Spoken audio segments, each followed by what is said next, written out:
বন্ধ হয়ে গেছিল, একটা ফোন এসেছিল। আবার প্রথম থেকে বলো। আচ্ছা, আমি সঞ্জয় নাথ, সোদপুর পানিহাটিতে থাকি। আমি ফেসবুক থেকে দিদির মাধ্যমে যোগাযোগ করতে পেরেছি। তো আমার বাড়ির সামনে একটা স্ট্রিট ডগ ছিল, ওর নাম পুষ্পা। তো যখন 2 সপ্তাহ আগে, সপ্তাহ 2 আগে ওর একবার গাড়ি অ্যাক্সিডেন্ট হয়। তো গাড়ি অ্যাক্সিডেন্টে ওর পেছনের দিকটা পুরোটা পড়ে যায়। তো আমি দিদিকে কিছু ভিডিও পাঠিয়েছিলাম দেখার পরে। তো 2 সপ্তাহ আমার বাড়িতে ছিল ও। তো যতটা আমার সাধ্য মতো আমি রাখার চেষ্টা করেছি। এখন দিদির সহায়তায় দিদির কাছে এসেছি, যতটা এখন দুজন মিলে দেখা যেতে পারে। ওকে। আর একটা, তুমি আমার শেল্টারে এসছো তো, শেল্টারে বাচ্চাদের দেখলে? বাচ্চাদের দেখলাম, খুব সুন্দর। মানে প্রত্যেকটাকে আমি দেখছিলাম, আমি আমার দাদাকে সেটাই বলছিলাম যে এত সুন্দরভাবে রাখা, মেনটেন করা, হ্যাঁ, মানে ধারণার বাইরে। খুব সুন্দর পরিবেশ। সুন্দর পরিবেশ। আচ্ছা, এইটা বলো যে প্রচন্ড নোংরা মনে হচ্ছে? না, একটুও নোংরা নেই, বরঞ্চ গাছপালায় ঘেরা পরিবেশ, খুব সুন্দর। আচ্ছা, বাচ্চাদের দেখে মনে হচ্ছে বাচ্চারা খেতে পায় না? হেলদি, ফিট অ্যান্ড ফাইন, খুবই সুন্দর। মানে প্রত্যেকের মানে চেহারা দেখে, গঠন দেখে, স্বাস্থ্য খুবই ভালো।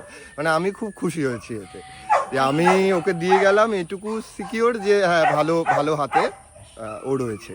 আচ্ছা, তো ভেতরে আমার বাচ্চাদের কেমন লাগলো? বাচ্চারা কেমন? খুবই ভালো, খুবই ভালো। আমি তো ফেসবুকে দেখেওছি দিদির ভিডিও অনেকবার। আমি ফেসবুকে দেখা আর নিজের শেল্টারে এসে দেখার মধ্যে পার্থক্য আছে। অনেক একটা মানে এরকম এক্সপিরিয়েন্স আমার লাইফে ফার্স্ট টাইম, যে এত সুন্দরভাবে মেনটেন করে রেখেছেন আপনি। মানে আচ্ছা, বাচ্চাদের কি মনে হলো? হ্যাপি?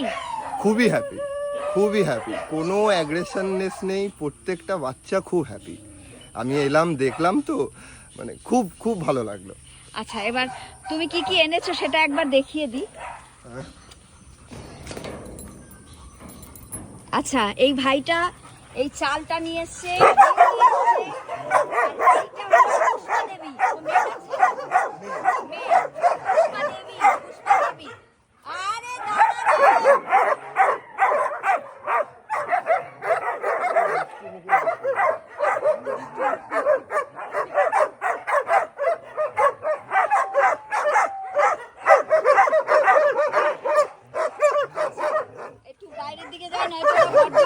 ঘেউ ঘেউ করতেই থাকে।